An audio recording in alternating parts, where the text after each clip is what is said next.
Berman with you here in Washington, joined alongside Julia Manchester, national political reporter for The Hill, Chris Stirewalt, host of The Hill Sunday, senior fellow at the American Enterprise Institute, Kelly Meyer with us over at the White House as well as we watch the president walk off the stage there. Hello to you all, and I thank you for being with us tonight on this Friday evening.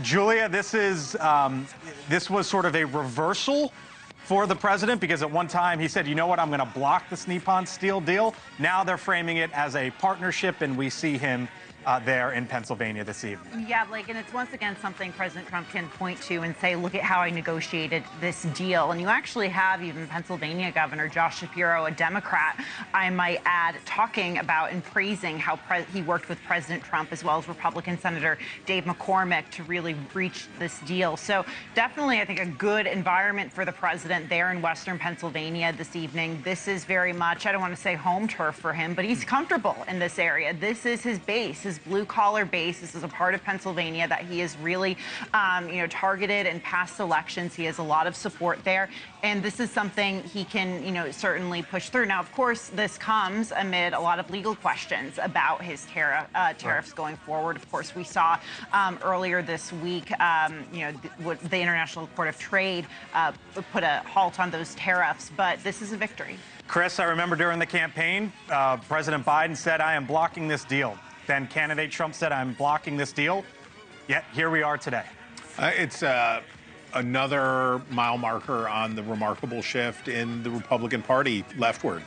This is these are things that if Barack Obama was talking about doing these things, you'd see the dome of the Capitol behind us there just brimming over with Republican outrage. But Donald Trump's, not probably since Lyndon Johnson, have we seen a president with such absolute control over his own party, so much so that he can do things that couldn't otherwise be done. And in this case, making the Republican Party a big labor party instead of a management party, taking over government control of private entities and inserting the government into these deals, throwing his weight around, doing all of this kind of stuff, which are things that I'm not surprised that Josh Shapiro thinks it's a big deal, because it's something a Democrat would do, and Trump's changed the Republican Party. Our Kelly Meyer over at the White House. Kelly, there was also a pretty big announcement that the president made in the middle of all this.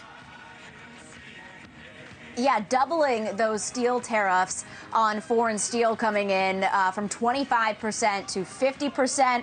He said, quote, we don't want America's future to be built with shoddy steel from Shanghai. We want it built with the strength and pride of Pittsburgh. As he's talking to these U.S. steel workers there today, they applauded as he made that announcement and talking about his big, rally there today around his decision, what he's calling a partnership with U.S. Steel, though the details with that deal are a little unclear, whether it's the sale or a deal. Then he's talking about doubling this tariff on steel imports. So he was trying to deliver a package of good news for those steel workers in that room there tonight, Blake.